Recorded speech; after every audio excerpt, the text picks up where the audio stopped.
that's the beautiful thing about light, is that while darkness is all-consuming and it is so overwhelming, the darkness cannot defeat the light. But Paul reminds us in 1 Thessalonians 5:18 to give thanks in all circumstances, not just the easy times, not just the times when our bank account is full, or when our children are behaving just perfectly, or our spouses are doing what we want them to do, but in all times,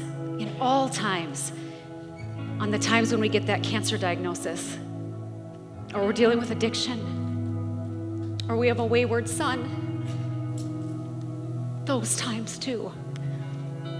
Because God is faithful in those times, just like he is in the times when things are perfect.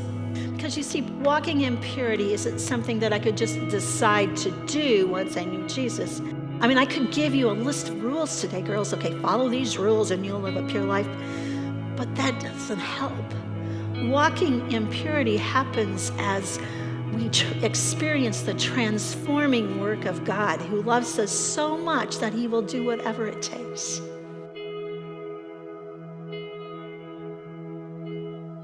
But it wasn't just people anymore that I didn't think saw me. You guys, I lived most of my life not believing that God saw me.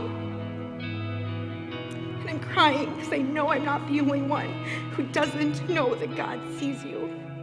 And sometimes, in order to know he sees you, you have to admit that you don't even think he sees you.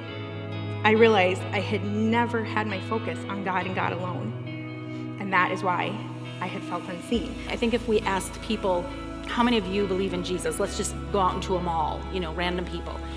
Probably the majority of them would say, yeah, I believe in him. But if you say, how many of you are following him, that's a different thing. When Jesus asked people to follow him culturally in his day, they understood that that meant with the express purpose of becoming like him. He's calling us to be like him and to follow him. And I'm reminded that because of this passage, it says, where the Spirit of the Lord is, there is freedom. The Holy Spirit's everywhere. Freedom is everywhere I go. I don't need to remain bound to my circumstances and allow them to dictate the directions my thoughts go.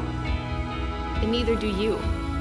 Because we have been granted freedom through what Jesus did when he died and rose again, conquering death and sin once and for all of us. Jesus' message is full of truth, hope, love, peace. He is truth. He is love. He is the God of peace. And Jesus says, your sins have been forgiven.